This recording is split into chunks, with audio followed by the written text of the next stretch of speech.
that following weekend as well. So 2 weeks, 2 solid weeks. I get back exactly 2 weeks after I leave, pretty much. And so that's a long trip, and lots of teaching. I think there's, I can't think of a day in there where I'm not teaching, honestly. Yeah, I think I speak every single day. So that's a lot of speaking. Hopefully we'll stay healthy. The Lord will bless in that way, and because I don't want to sound like I'm trying out for the bass part in some singing group by the time I get done with the whole thing. So, but it happens. So we've pushed through. We've pushed through before. So that's what's coming up for those of you back east. If you're going to be going, that would be great. Now, I want to get to a couple things. Really quickly, I wanted to look at an article that I just ran into maybe last night or this morning that I just found interesting regarding Randall Rouser.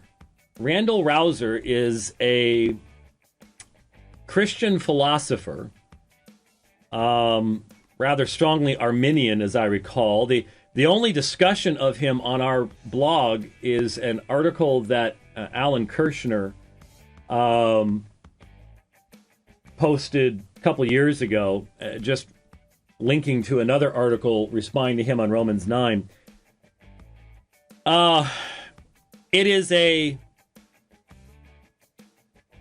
here's this article, which is sort of a secondary. In a new 3-minute video, Greg Koukl, Christian apologist with Stand to Reason, answers the question, are atheists just suppressing the truth and unrighteous, by replying, no duh. Fortunately, Koukl then proceeds to explain why he believes this is a no duh question based on the standard rebellion thesis reading of Romans 1, i.e. all atheists are in rebellion against God. And like seemingly all the Christian apologists and theologians who defend that reading, Koukl seems oblivious to the fact that his argument turns every failure to believe in God's existence and nature with maximal conviction into an immoral stance of rebellion. Think, for example, of 15-year-old Emil, whose family was just massacred in a home invasion gone awry. As tears roll down his cheeks, Emil looks to heaven and cries out, God, are you really there? Do you really care? According to Koukl's reasoning in Romans 1, the evidence of God is plain, clear, and overwhelming, and Emil's failure to recognize it as such is born of his own sinful rebellion. Koukl gives the analogy of trying to hold a beach ball underwater. Just as it's nearly impossible to hold the ball beneath the surface, so it's nearly impossible to restrain the overwhelming evidence for God's existence and nature. That is how hard Koukl believes a person has to work to retain any doubt against the overwhelming presence of God. Now, it goes on to say, so is Emil in rebellion against God? By Koukl's reasoning, the answer should be no, duh. After all, God's existence and nature are manifestly clear. It is only Emil's sinful rebellion against God that allows him to question that which is so obviously true. Interestingly, I don't find Jesus addressing atheism in his public ministry, but he certainly said a lot about the failure to apply to yourself and your belief community the same standards you apply to others. So Koukl is free to say, no, duh, atheist in rebellion against God. But if he does, he also needs to say, no, duh, Emil is in rebellion against God. In short, before you start condemning the sin of doubt outside the Christian church, you should begin by condemning the sin of doubt within the Christian church. This is from this Randall Rouser. Now, I took a little time to look at some of his stuff, read through some comments and things like that. What you have here, first of all, I'm not buddies with Greg. I've spoken at a few of his events. We've gone out to dinner a few times, but it's not like we have each other on speed dial and just call each other up and blah, blah, blah. I've been on his program a few times, and I think he does a great job. And, we would have our differences in methodologies and stuff like that, but it's no big deal. But obviously, I think as I read this, even as I read it rather quickly, hopefully our listening audience anyways recognized just how shallow that representation. I mean, Greg's video was 3 minutes long? Rouser obviously knows, and even has the name here. What was it? What was it called? The Rebellion Thesis Reading of Romans 1. All atheists are rebelling against God. I'm glad we spent the amount of time we did. And yes, everyone, please stop sending me Noah Adams or Adam Noah's response thing. You started looking at it, and it's just flame throwing, bomb throwing, blah blah blah blah. all the personal, you all attack me personally.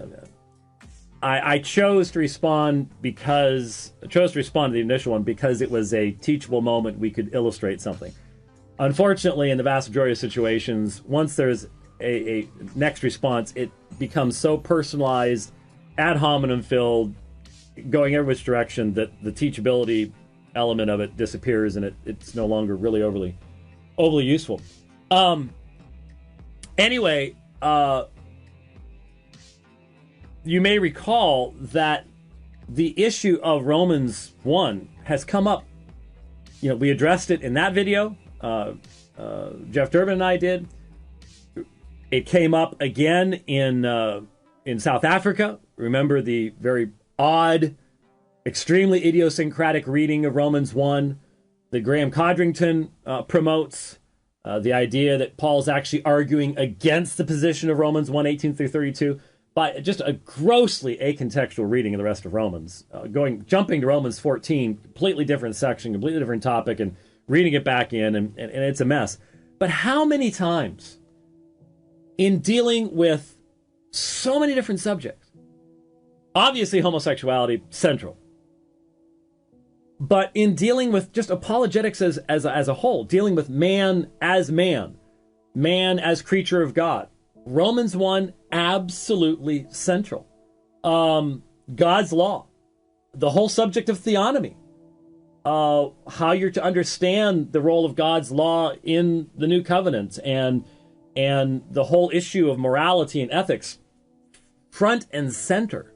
I've often said that, to me, one of the strongest sections of Scripture that argues for the inspiration of the Bible is Romans chapter 1. It's central in dealing with Roman Catholicism in regards to the nature of man in his rebellion, total depravity.